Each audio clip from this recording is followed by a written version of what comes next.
I think a lot of folks who are watching or listening to this have heard about the S-Corp election, right?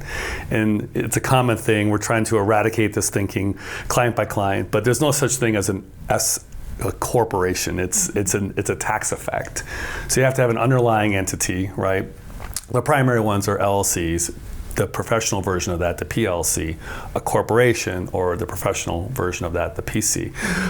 So yeah, there's no, you can't look at a secretary's website and say, oh, they're an S Corp. It just says LLC or Corp or whatever. So an S Corp is an election on an underlying entity. What it comes right down to is, you're making the switch. You used to be a W-2 employee, you worked for somebody else. Now you're self-employed, right? You work for yourself, and that's great, except for if you do nothing, you're gonna get to the end of the year and the government's gonna be like, oh, you work for yourself? Cool.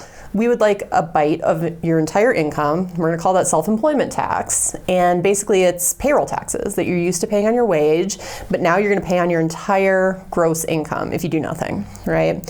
The S election enables you to create a situation where you wear two hats in the business. You are both shareholder and employee. You pay yourself a reasonable salary. You pay your payroll taxes on that piece, just like everybody does. What are payroll taxes just for? FICA, Medicare, and Social Security. So you're paying 6.2% for Social Security, both halves, right, and then 1.45 for Medicare. So it's 15% if you're paying both halves both on every dollar. So the S election, you create these two different buckets for you to pour your income into.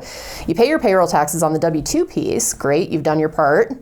That shareholder piece, the investment income, is excluded from self-employment tax on the tax return at the end of the year. So you've successfully shielded a chunk of that income from self-employment taxes. Let's just use that example of $100,000 that we've been kind of kicking around in segment one as well. How much money are you going to save by having an S Corp election on $100,000 of net income after your expenses? $8,000 to $10,000. Yeah.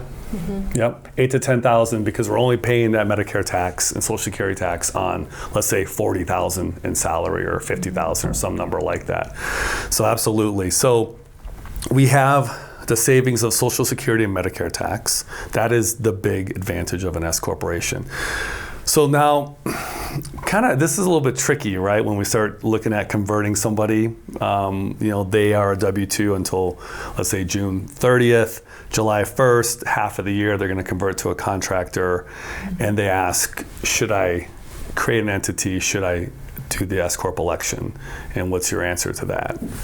We usually get the entity going, because why not? Let's open up the entity, get you a little organized before we put our big boy S Corp pants on, So, but as far as pulling the trigger on the S election, we're usually going to defer it till 2023. Yeah, because it depends. Yeah, go ahead. Yeah, because I was going to say, if you have that W-2 where you're at 130, even 120 really, and you're going to make $100,000 as a 1099 for the rest of the year, you're so close to hitting the Social Security wage base on that W-2, which is $147,000, that you only have a little chunk that's going to be subject to the full 15.3% that Megan was talking about, and the remainder, 2.9% is going to be subject to it, maybe 3.8% for that surcharge tax. So that you're just going to be loss of those savings, because if you have W-2 wages close to $147,000, you really need $200,000 in 1099 income. Totally, and even then it might still not work out. Yeah.